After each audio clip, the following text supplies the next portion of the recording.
The Adventures of David Perkins. Like, subscribe, comment. Hello and welcome to the Adventures of David Perkins. This time I'm walking around St Edmunds Abbey in the county of Suffolk in England. The town of Bury St Edmunds began life as an Anglo-Saxon settlement, known then as Bedrixworth. In the year 630, Siegbert, King of the East Angles, founded a monastery in the town. The monastery at Bedrixworth would gain great status when it became home in the year 903 to the remains of the martyred King Edmund, King of the East Angles.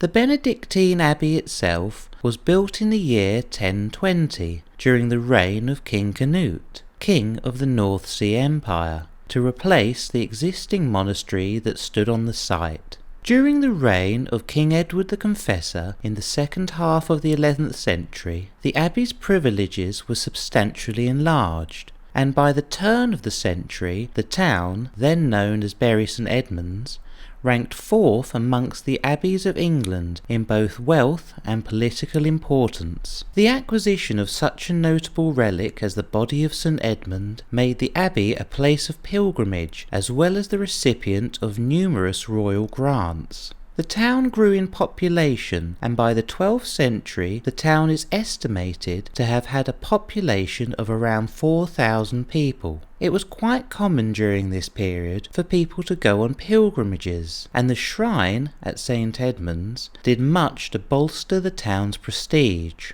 Of the abbey itself, the west front was completed around the turn of the 13th century under the guidance of Abbot Samson. Abbot Samson commissioned a great central tower and lower octagonal towers to either side of the central tower. The Abbot Samson also improved the abbey's accommodation, including a new hall and commissioning the Black Hostelry. For clarity, a hostelry was a house in which the abbey's many monastic visitors were housed. In the year 1214, King John I's discontented earls and barons assembled here at St Edmunds Abbey to discuss their grievances against the king. The earls and barons had committed themselves to forcing King John into granting them a number of liberties. The following year, King John would meet these earls and barons at Runnymede in the county of Surrey. At Runnymede, the king was forced to sign the Articles of the Barons. The official document of this, made soon after by the Chancery Office, is titled Magna Carta Libertatum, or in late modern English, the Great Charter of Freedoms. St Edmunds Abbey continued to thrive throughout the 13th century, but relations with the townsfolk began to deteriorate. Matters came to a head in the year 1327 during a summer of riots, culminating in substantial damage to the abbey.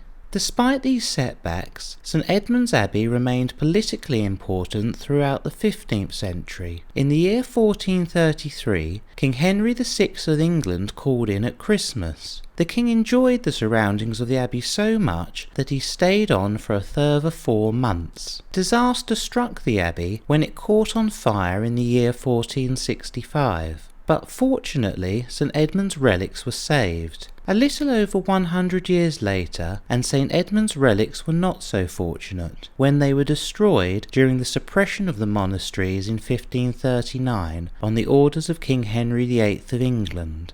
And although the abbey's precinct was subsequently stripped of any and all valuable building material, the abbot's palace did survive, remaining in use as a house until the year 1720. Access to the abbey precinct is via the 14th century Great Gate. The Great Gate is the abbey's best surviving feature and provides an indicator to the quality of the contemporary stonework. Originally, the Great Gate gave access to the Great Court and the abbot's palace.